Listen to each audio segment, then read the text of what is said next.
Hello everyone, आप सब कैसे हैं। मैं उम्मीद करता हूं कि बहुत अच्छे होंगे और अपनी पढ़ाई को बहुत अच्छे से कर रहे होंगे। मैं Akash Kumar Bhadana ICT virtual classroom में आपका बहुत बहुत स्वागत करता हूं मेरे प्यारे बच्चों। जैसा आपको पता है मेरे प्यारे बच्चों, बेसिकली हमारी आपका जो है 12th क्लास है और 12th क्लास में हम लोग ज्योग्राफी देखते हैं और ज्योग्राफी का लेसन नंबर 7 हम लोग आपका देखेंगे। इसमें परिवहन एवं आपका संचार की बात करेंगे, यानी कि जो आपका जो आपके तृतीय क्रियाकलाप के अंतर्गत जो आपका सर्विस सेक्टर में आपका कम्युनिकेशन और ट्रांसपोर्टेशन के विषय में मैंने से आपसे कहा था कि हम लोग इसको विस्तृत से चर्चा करेंगे। तो यही वो है, अब हमारा आपका चैप्टर है जिसको हम आपका विस्तृत से बहुत अच्छे से आपकी चर्चा करेंगे। तो सभी लोग इसको देख लीजिए। तो इससे पहले हमने 6 नंबर का आपका चैप्टर देखा था, हमने सर्विसेज के बारे में पढ़ा था कि आपका तृतीय सर्विसेज में कौन कौन से आते हैं, फोर्थ सर्विसेज में कौन कौन से आते हैं और फिफ्थ में कौन कौन से आते हैं। तो सबसे पहले एक बार रिवीजन कर लीजिए। कुछ डाउट, कोई क्वेरी कुछ आपके रह गई हो फिर चैप्टर मुझसे पूछ लीजिए, नहीं तो हम बढ़ते हैं अपने संचार और आप कम्युनिकेशन टॉपिक की तरफ आगे।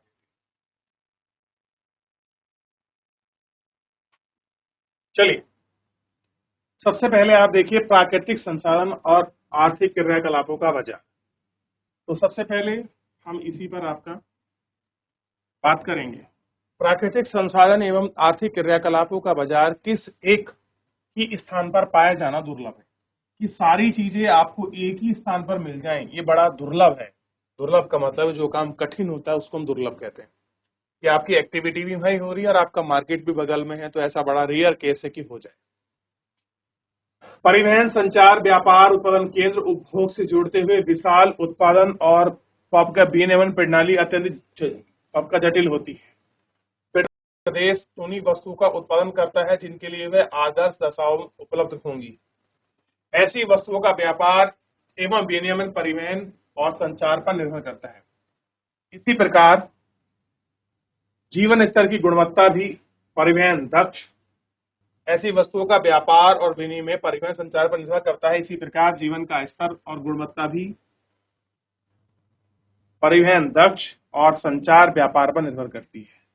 प्रारंभिक अवस्था में परिवहन और संचार के साधन एक ही थे, परंतु आज दोनों ही सुस्पष्ट और विशेषीकृत रूप में प्राप्त होते हैं। परिवहन योजक व वाहक उपलब्ध कराता है जिसके माध्यम से व्यापार आपका संभव हो पाता है। यानी कि सारी चीजें किसके जरिए संभव होती हैं, जो आपका ट्रेड है उस ट्रेड के दम पर ही ये सारी चीजों का आपका सॉल्यूशन जो है हम लोगों को आपका देखने के लिए मिल जाता है। बात कर रहे हैं परिवहन की।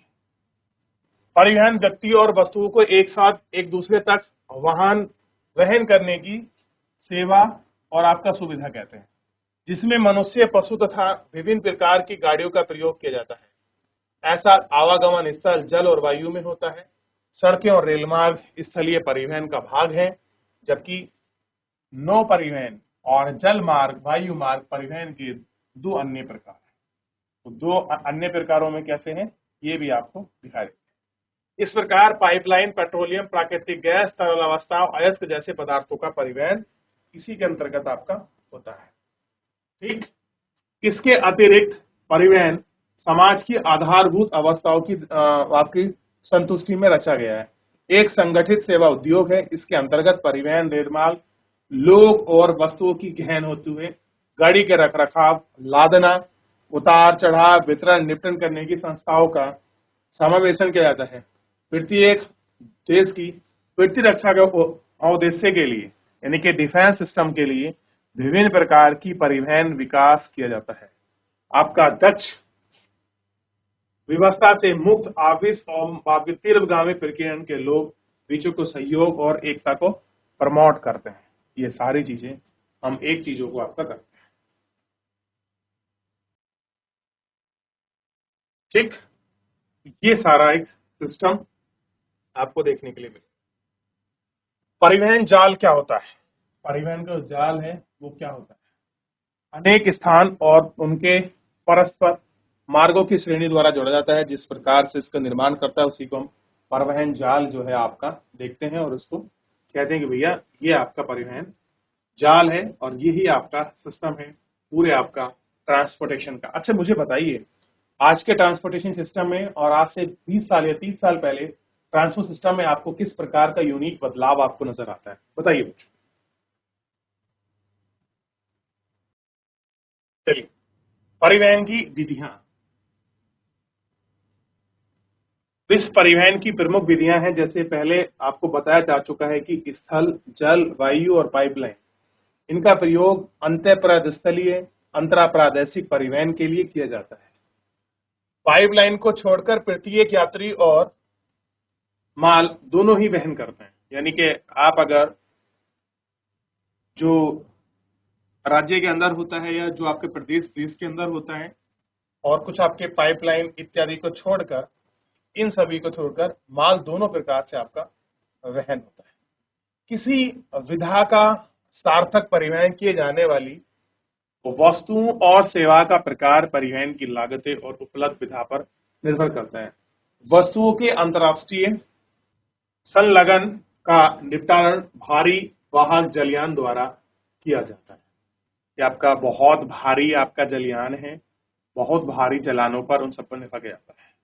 कम दूरी एवं एक घर से दूसरे घर की सेवा प्रदान करने में सड़क परिवहन सस्ता एवं तीव्रगामी ऐसा होता है, आपका सस्ता होता है और वो तीव्रगामी। किसी देश के भीतर स्थल पदार्थ के विशाल परिमाण की लंबी दूरी तक परिवहन करने के लिए, लंबी दूरी का परिवहन करने के लिए रेल सर्वाधिक अनुकूल साधन है। उच्च मूल्य वाली हल्की तथा नकाशीवान वस्तुओं का वायु मार्ग द्वारा परिवहन सर्वश्रेष्ठ है। पहले जो हल्की नकाशी की हैं, इन सब चीजों से क्या होता है, वायु का जो परिवहन है ये आपका सर्वश्रेष्ठ है। परिवहन हेतु वायु यातायात अच्छी विधि है। एक सुप्रबंधित आपका परिवहन तंत्र में विभिन्न आपका विधाएं एक दूसरे के पूरक हैं। और कैसे हैं ये सब, एक दूसरे के आपके पूरक हैं और उसी के अनुरूप आपका चलती हैं, गिरती हैं और इनको आप बहुत अच्छे से देख भी सकते हैं और इनकी अच्छे से बात भी कर सकते हैं। अब है सड़क परिवहन। सड़क परिवहन की बात करते हैं कि आपका सड़क के माध्यम से कैसे होता है। अधिकांश वस्तुएं, सेवा का अधिकांश संचालन होता है। आरंभिक दिनों में मानव स्वयं वाहक है, कि बहुत सारे दिनों में क्या होता है, मानव स्वयं वाहक है। क्या आपने कभी भी किसी दुल्हन की डोली या पालकी को 4 व्यक्ति द्वारा उत्तरी भारत में कहकर आपका ले जाते हुए देखा है? बाद के वर्षों में पशुओं का उपयोग बोझ ढोने के लिए किया जाता था। क्या आपने कभी खच्चर, घोड़े, ऊंट को ग्रामीण क्षेत्रों में सामान बापकर ढोते हुए देखा है? पहिए का आविष्कार के साथ गाड़ी और माल डिब्बे का प्रयोग महत्वपूर्ण हो गया। क्या हुआ कि पहिए के आविष्कार के साथ आवक गाड़ी और माल डिब्बे का प्रयोग महत्वपूर्ण हो गया। परिवहन में क्रांति 18वीं शताब्दी के भाप के इंजन के आविष्कार के बाद आई। यानी जब भाप का इंजन आपका 18वीं शताब्दी में बना, उसी के बाद ये इंजन के आविष्कार के बाद आपका क्रांति भी आई है। संभवतः प्रथम सार्वजनिक रेल 1825 में उत्तरी इंग्लैंड के स्टॉकन और डर्लिंगस्टन स्थान दोनों के मध्य प्रारंभ हुई थी। कब? 1825 उत्तरी इंग्लैंड के स्टॉकन और डर्लिंगस्टन स्थानों पर प्रारंभ हुई। इसके बाद में ही रेल मार्ग 19वीं शताब्दी में परिवहन के सर्वाधिक लोकप्रिय और आपका तीव्रतम प्रकार में बन गई। कैसी हो गई? सबसे ज्यादा आपका लोकप्रिय, यानी कि लोगों को पसंद आने वाली। तीव्रतम यानी कि जो बहुत स्पीड से चल सके, इस प्रकार की बनी। रेल मार्गों ने संयुक्त राज्य अमेरिका के आंतरिक महाद्वीप क्षेत्रों के वाणिज्यिक, अन्न, कृषि, खनन, विनिर्माण के लिए खोल दिया और अंतर्दह इंजन के आविष्कार ने सड़क की गुणवत्ता और उन पर आपका चलने वाले वाहनों जैसे कार, ट्रक इत्यादि की संदर्भ में सड़क परिवहन में क्रांति ला दी। स्थल परिवर्तन के अंतर्गत नवीनतम विकास के रूप में पाइपलाइन, राजमार्गों एवं तारों को रखा गया। तरल पदार्थों जैसे खनिज तेल, जल, अवनालिका, नालिका, माल परिवहन द्वारा किया जाता है। रेल मार्गों, समुद्री तोप, बाजरे, नौका, मोटर, ट्रक, पाइपलाइन, ये सारे माल इत्यादि आपके खड़े हुए और यहाँ आपको एक एक कर बहुत स्पष्ट और सुस्पष्टता से ये सारी चीजें हमको आपका बहुत अच्छे से आपका दिखाएगी और बहुत अच्छे से हमने इनको करा। तो ये सारी चीजें हमको यहाँ आपका देखने के लिए मिली।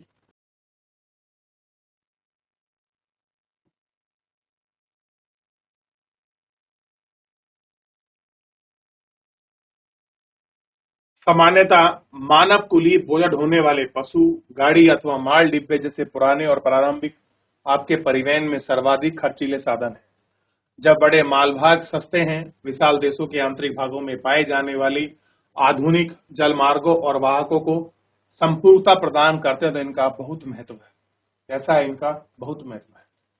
भारत और चीन दोनों सघन बसे आपके जिलों में आज भी मानव कुलीन मनुष्य द्वारा ही खींचे जाने वाली गाड़ियां होने में स्थल परिवहन का प्रचलन है। आज भी ऐसा है कि बहुत सारी जगह जो आपका मानव कुलियों द्वारा या पशुओं द्वारा या मनुष्य द्वारा बहुत सारी गाड़ियों को आपका एक स्थान से आपका दूसरे स्थान के लिए खींचा जाता है। कैसा होता है? खींचा जाता है।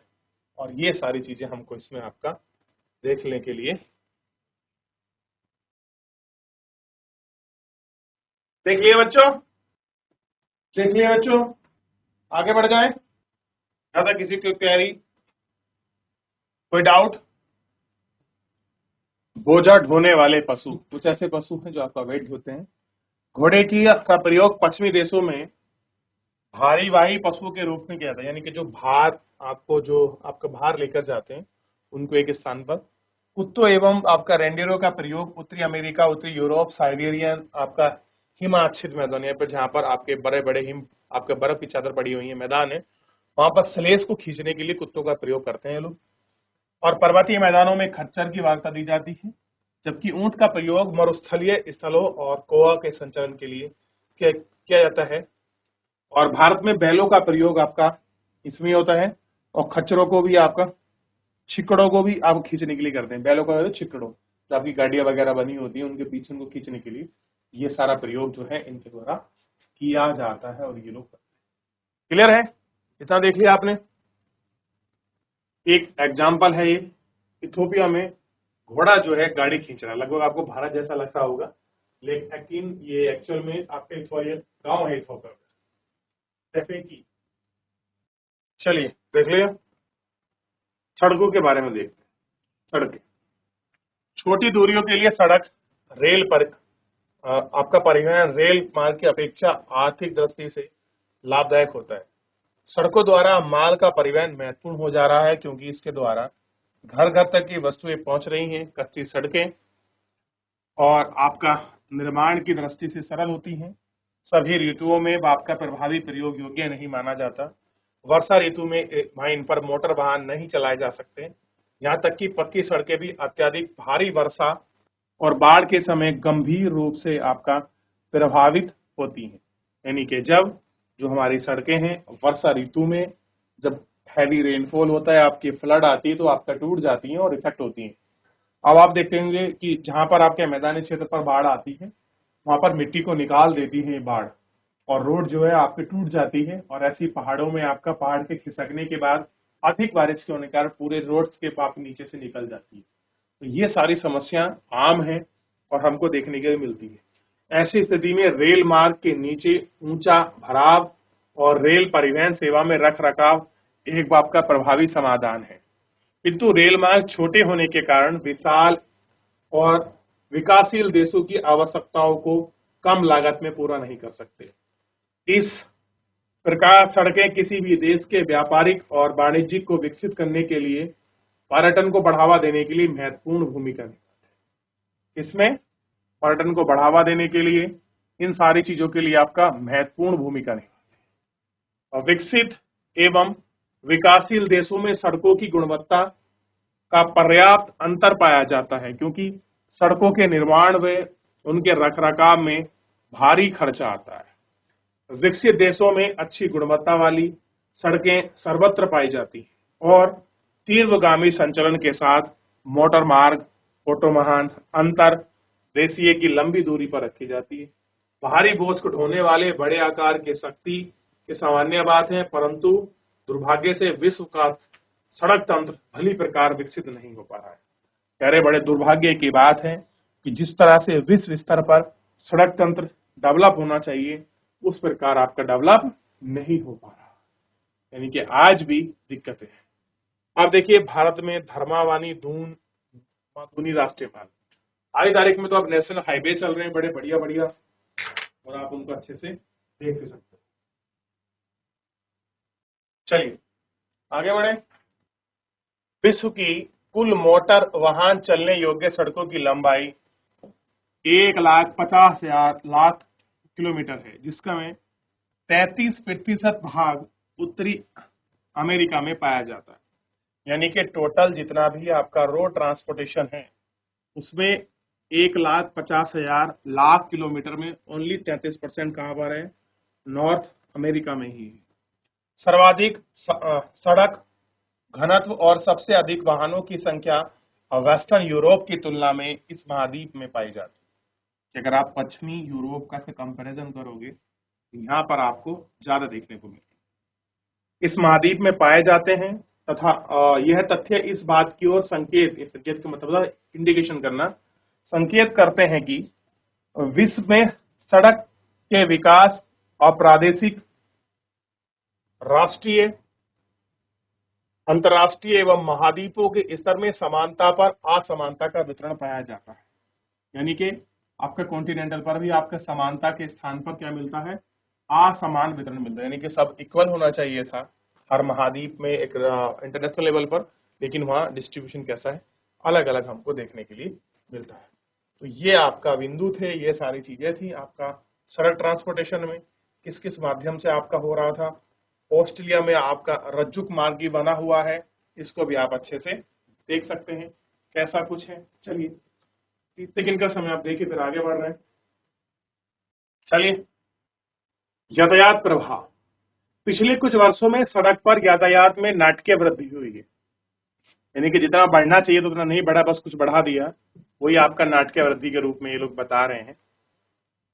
जब सड़क तंत्र यातायात की जरूरतों के अनुरूप विकसित ना हो, यानी कि जितना डेवलपमेंट रोड के सिस्टम के अनुसार आपका ट्रांसपोर्ट को डेवलप होना चाहिए था उसके मुताबिक वो आपका विकसित ना हो, तो सड़क पर संतुलन बढ़ जाता है। संकुलन, नगरों की सड़कों पर दीर्घकालीन संकुलता पाई जाती है। यातायात के शीर्ष, उच्च बिंदु और अंतर्गत निम्न बिंदु सड़कों पर दिन के विशेष समय पर देखे जा सकते हैं। काम के समय से पहले और बाद में विश्व के अधिकांश नगर सड़कों पर पाए जाने वाली यातायात कुशलता की समस्या का सामना करते हैं। कैसे करते हैं? यातायात जो आपकी कुशलता का आपका सामना करते हैं। बेहतर कल के लिए इन पंक्तियों पर विचार कीजिए। नागरिक परिवहन समाधान, उच्च पार्किंग शुल्क, सामूहिक संचरण, MRT, सार्वजनिक बस सेवाओं में सुधार लाने के लिए परिवहन आपका दुर्गता, ये सारी चीजें हैं जो आप देखेंगे कि बड़ी अच्छी होनी चाहिए। बात कर रहे हैं महामार्ग की। जो बड़े बड़े महामार्ग हैं, 6 लेन, 8 लेन, 4 लेन, ऐसे बड़े बड़े जो आपको कई हजार किलोमीटर लंबे आपको देखने के लिए मिलते हैं। महामार्ग दूरस्थ स्थानों को जोड़ने वाली पक्की सड़कें हैं। इनका निर्माण इस प्रकार किया जाता है कि आबंधित रूप से यातायात का आवागमन हो सके।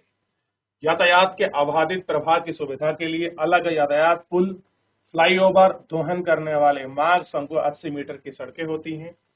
विकसित सड़कों पर प्रत्येक नगर नागरिकों के लिए महामार्ग द्वारा आपका जोड़े।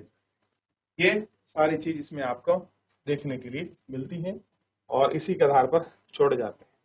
तो बड़े बड़े महामार्ग, बड़ी बड़ी चीजें, इस तरह के राष्ट्रीय महामार्ग आपको, नेशनल हाईवे जो है आपको बड़े आराम से देखने के लिए आपको मिल जाएंगे, जो एक स्थान से दूसरे स्थान को जोड़ते हैं। अब बात करेंगे जो अमेरिका में महामार्गों का घनत्व उच्च है, यानी कि यूएस में जो है हाई डेंसिटी पाई जाती है अमेरिका में, किसकी? रोड की।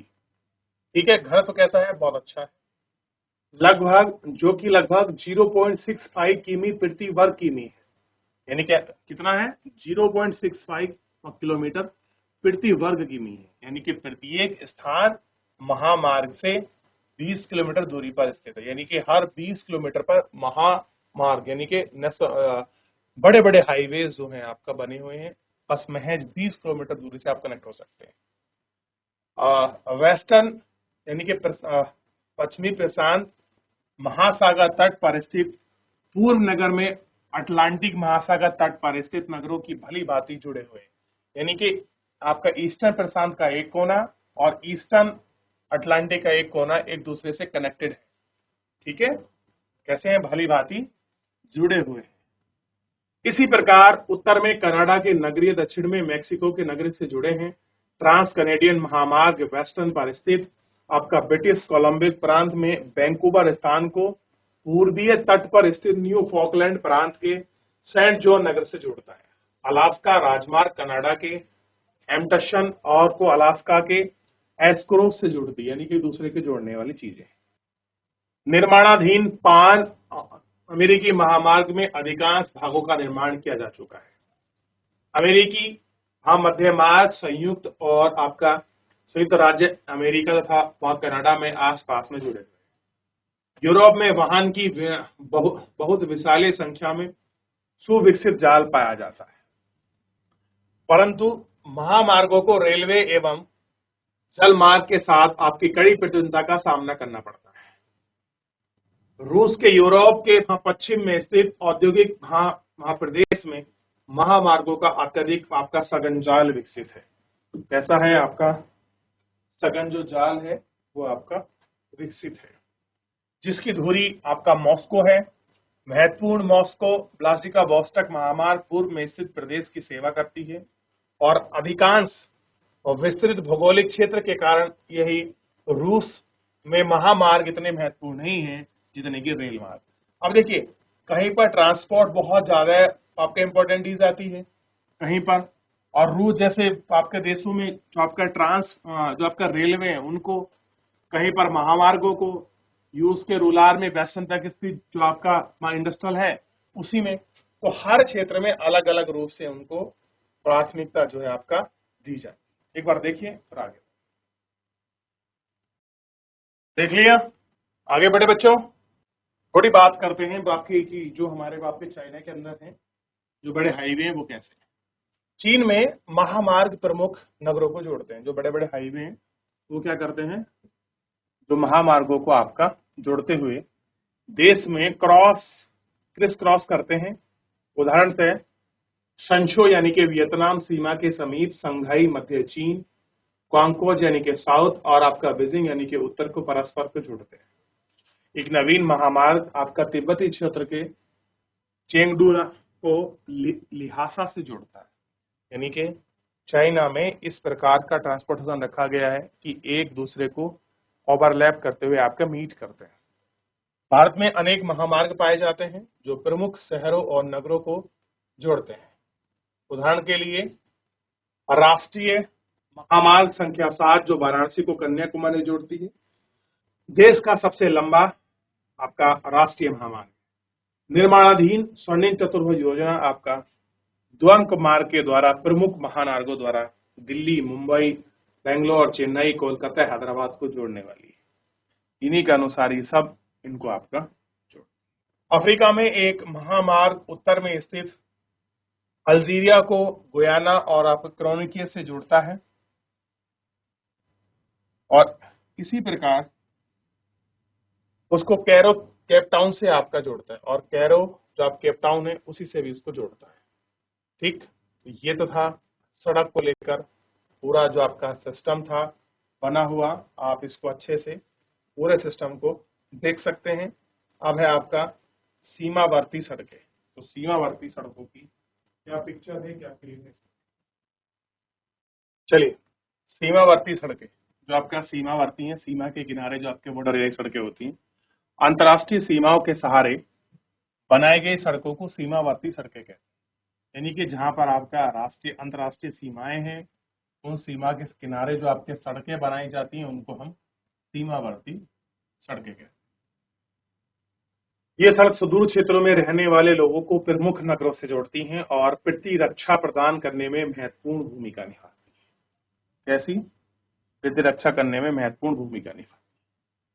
सभी देशों में गांव एवं सैन्य शिविर तक वस्तुओं की पहुंचने के लिए ऐसी सड़कें पाई जाती हैं। कैसी हैं? इन सब की पहुंच उपलब्ध कराने के लिए आपकी जो सड़कें हैं वो आपका पाई जाती। ठीक, तो ये सड़कें आपको पता लग गई कि सीमावर्ती सड़कें। ठीक है, अब सीमावर्ती आप सड़कों से आगे बढ़ोगे, एक सड़कें मिलती हैं आपका रेलवे मार्ग वाली, जिन्हें हम सड़क नहीं कहते हैं, आपका रेलवे मार्ग। रेलवे मार्ग लंबी दूरी तथा स्थल वस्तुओं को यात्री स्थल परिवहन की विधा है। रेलवे लाइन की चौड़ी गेज में प्रति दिशा में अलग अलग पाई जाती है। ध्यान रखना, रेलवे लाइन के बीच की जो आपकी चौड़ाई होती है उसको हम गेज में मापते हैं, ध्यान रख लीजिए। बहुत बार पूछा जाता है या परीक्षा में हमको पता होना चाहिए व्यक्तिगत तौर पर कि दो पटरियों के बीच की दूरी को हम गेज में मापते हैं। और कह रहे हर देशों में अलग अलग पाई जाती है, जिसे सामान्यतः बड़ी यानी कि 1.5 मीटर से अधिक, मानक यानी कि स्टैंडर्ड कौन सी है 1.44 मीटर, और मीटर लाइन यानी कि 1 मीटर और छोटी लाइन में वर्गीकृत है। यानी कि 3 पार्ट में बांटा है। स्टैंडर्ड आप मतलब स्टैंडर्ड हो गया 1.4 और मैक्सिमम 1.5 मीटर, और आपकी छोटी है 1 मीटर में वर्गीकृत किया गया है। तो पहली इतनी है, दूसरी ये है, और तीसरी 1 मीटर वाली है। ठीक, ये हमको देखने के लिए क्लियर है, यहां तक हो गया। अब दैनिक आवागमन के लिए रेल ब्रिटेन, संयुक्त राज्य अमेरिका, जापान और भारत में अत्यधिक लोकप्रिय है। ये दैनिक गाड़ियां नगरों में प्रतिदिन लाखों यात्री को ले जाती हैं और ले आती हैं। विश्व में लगभग 13 लाख वर्ग किलोमीटर में रेलवे लाइन का मार्ग है। कितना? 13 लाख। और वहीं ट्रांसपोर्ट सड़क का कितना है? 15 लाख।